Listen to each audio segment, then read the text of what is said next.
Hello everyone, আমি প্রিয়া। আর এই first time আমি একটা কোটার দিনের একটা ব্লগ শেয়ার করছি তোমাদের সঙ্গে, তাই অনেকটাই কিন্তু নার্ভাস ফিল করছি। তো যথারীতি শনিবারের সকাল থেকে অনেকটাই দেরি করে ঘুম থেকে উঠেছিলাম। ঘুম থেকে উঠেই আগে একটু বাইরের দৃশ্য দেখতে বসে পড়েছিলাম। তারপর হঠাৎ করে মনে হলো, আরে আজকে তো একটা নতুন মাসে পা দিলাম। অক্টোবরকে পেছনে ফেলে পা দিলাম নভেম্বরে। আর নভেম্বর আসতেই যে কথাটা মাথায় আসে, আরে পরের মাসটাই যে বছরের শেষ মাস। দেখতে দেখতে একটা বছর কিভাবে কেটে গেল বোঝাই গেল না। তাই ঘুম থেকে উঠে ব্রাশ করে ব্রেকফাস্ট সেরে বসে পড়লাম একটু গাছের পরিচর্যায়। এই গাছ জিনিসটা না আমার কাছে খুব প্রিয়।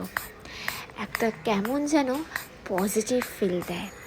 যখনই আমার মন খারাপ থাকে বা খুব একটা মনের মধ্যে নেগেটিভ কিছু চলে, আমি গাছের আশেপাশে থাকি বা গাছ দেখি, আমার মনটা কিন্তু সেকেন্ডে ভালো হয়ে যায়।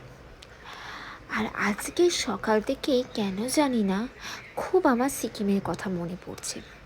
এই ওয়েদারের যে খামখেয়ালিপনা, কখনো রোদ, কখনো বৃষ্টি, কখনো একটা হাওয়া ছাড়ছে, একটু ছায়া হয়ে যাচ্ছে, এরকম একটা ওয়েদার থেকে আমার সকাল থেকেই আজকে সিকিমের কথা খুব মনে পড়ছে সিকিমের সেই দিনগুলোর কথা।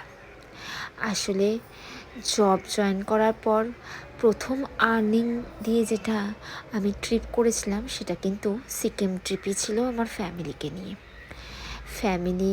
আমার ফ্রেন্ডসের ফ্যামিলি সবাইকে নিয়ে আমরা সিকিম ট্রিপ করেছিলাম। আর এই সিকিম ট্রিপের কিন্তু খুব একটা হাস্যকর ঘটনা একটা রয়েছে। সেটা হলো, আমরা 4 দিনের জন্য মন্দারমণি ঘুরতে গিয়েছিলাম। আর সেখানেই একদিন হঠাৎ করে রাতের বেলায় সি বিচে ঘুরতে ঘুরতে আমাদের মাথায় এলো এই পরের ট্রিপটা আমরা সিকিম প্ল্যান করব, নর্থ সিকিম। তাই প্রচুর এক্সাইটমেন্টের সঙ্গে আমরা প্ল্যান করেছিলাম। তারপরে ট্রিপ থেকে ফিরতেই যথারীতি আমরা টিকিটপত্র, হোটেল বুক করে ট্রিপের জন্য রেডি হচ্ছিলাম। আর ঠিক সেই মোমেন্টেই যখন সিকিম যাওয়ার আর 1 মাস বাকি, আমার মনের মধ্যে একটা অজানা ভয় ঘিরে ধরেছিল।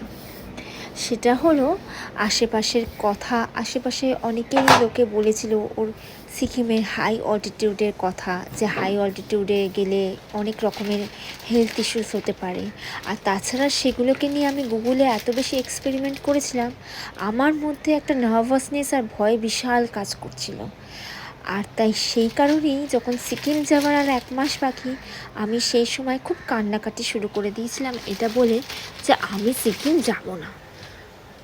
কিন্তু কিছু উপায় নেই, সবাই রেডি হয়ে গেছিলো। আর তাছাড়া হোটেল বুকিং, টিকিট কাটা সমস্ত কিছু হয়ে গেছিলো, তাই আর ক্যান্সেল করার উপায়ও ছিল না। তাই যথারীতি সিকিম যাওয়ার দিনটাও চলে এলো। সিকিম গিয়ে কিন্তু ব্যাপারটা সম্পূর্ণ বদলে গেল।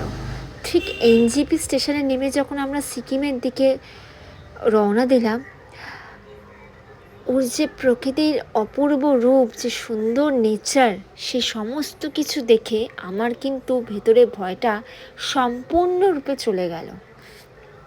আমি যেন একটা অদ্ভুত আনন্দে আত্মহারা হয়ে গেছিলাম।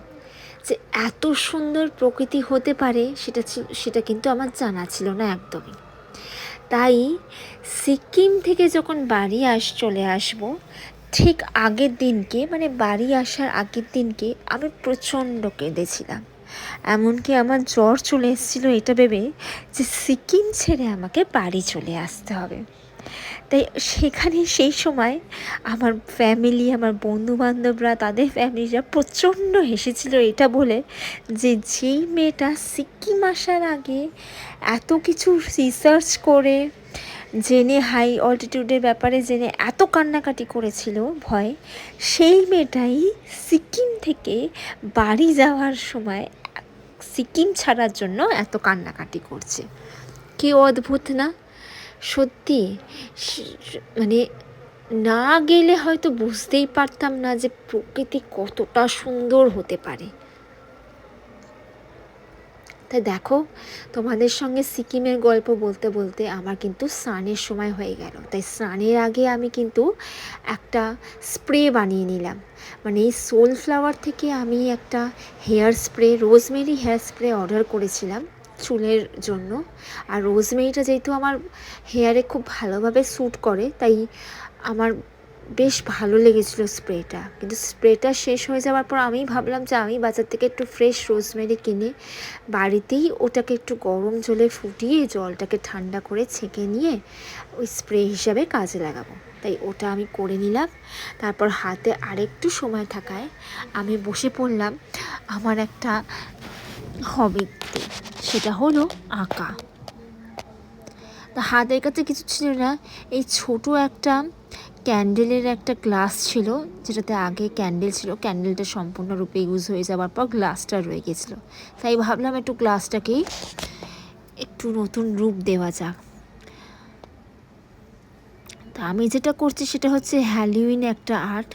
যদিও না হ্যালোউইন ব্যাপারটা অলরেডি গতকাল চলে গেছে, তাই তবুও আমি ভাবলাম যে চলো একটা হ্যালোউইন লুক দেওয়া যাক গ্লাসটাকে। আমার এই হ্যালোউইন জিনিসটা কিন্তু খুব ভালো লাগে।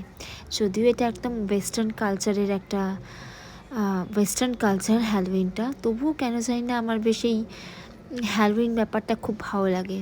মানে বিভিন্ন ভিডিওতে দেখি যে কী সুন্দর বাইরের দেশে, মানে ওয়েস্টার্ন কান্ট্রিতে সবাই নেইবার্সরা এরকম হ্যালোউইন পার্টি থ্রো করে বা বাড়ি বাড়ি গিয়ে ট্রিক অ্যান্ড ট্রিটসের কথা বলে। আমার বেশ এই ব্যাপারটা খুব ভালো লাগে। যদিও বাঙালির হ্যালোউইন বলতে আমরা ভূত চতুর্দশীকেই চিনি। তারপর স্নান করে যথারীতি লাঞ্চ করে বসে পড়লাম স্কিন কেয়ারে। যদিও কিন্তু এরকম স্কিন কেয়ার সত্যিই আমি সপ্তাহে কোনো দিনই করি না। আজকে বরং ভিডিও চক্করে পড়ে আজকে আমি আমার হেয়ার কেয়ার স্কিন কেয়ার সবটাই করছি। তাই মা কিন্তু অনেকটাই অবাক হচ্ছিল এটা দেখে, যেই মেয়েটা না নিজের চুলের খেয়াল যত্ন নেয়, না স্কিনের যত্ন নেয়, সে আজকে হঠাৎ করে বসেছে চুল স্কিন সবের যত্ন নিতে। তো মাকে তো এটাই বললাম যে সবটাই আসলে হচ্ছে ভিডিওর দৌলতে, যে একটু ভিডিও করতে হবে, তাই ভাবছি যে একটু চুলের হেয়ার কেয়ারটা মানে স্কিন কেয়ারটা সেটাও দেখিয়ে নিই। তা স্কিন কেয়ার করে দুপুরবেলাটা বসে পড়লাম একটু আমার আরেকটা ফেভারিট হবি যেটা আছে সেটা হচ্ছে বই পড়া। বই পড়তে আমার খুব ভালো লাগে, যদিও সব সময় ভালো লাগে না, সেরকম সময়ও পাই না বই পড়া। তবু এই শনিবারটা কিন্তু একটু বই নিয়ে বসি বা বই পড়ার অভ্যেসটা রাখি। তাই একটু ভাবলাম যখন সময় আছে বা দুপুরে সেরকম কোনো কাজ নেই, তাই একটু বই পড়া যায়। তা তারপর দেখলাম হঠাৎ করে যে চুলটা একটুখানি হালকা শুকিয়ে এসেছে, তাই ভাবলাম যে নিজের হাতে বানানো স্প্রেটা এবার একটু চুলে ইউজ করা যাক। আসলে এই স্প্রে বোতলটা কিন্তু খুব বেশ ভালোই, তাই আমি ভাবলাম যে এই স্প্রে বোতলটাকে একটু কাজে লাগানো যাক। তাই স্প্রে বোতলটা দিয়ে বেশ ভালোভাবেই স্ক্যাল্পগুলোতে আমি স্প্রে করে নিলাম রোজমেরিটা, তারপর হালকা করে ম্যাসাজ করে নিলাম। তারপর একটু ঘুমিয়ে পড়েছিলাম দুপুরবেলা। তো যথারীতি বিকাল হয়ে গেল, সন্ধে হয়ে গিয়ে ঘরের লাইটগুলো আবার জ্বালিয়ে গেলাম।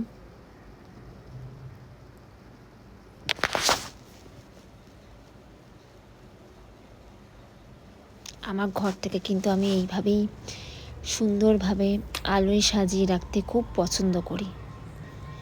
আমার ঘরে বিভিন্ন রকমের আলো আছে। তারপরে একটু বন্ধুদের সঙ্গে বেরিয়ে পড়েছিলাম একটা ছোট্ট ক্যাফেতে।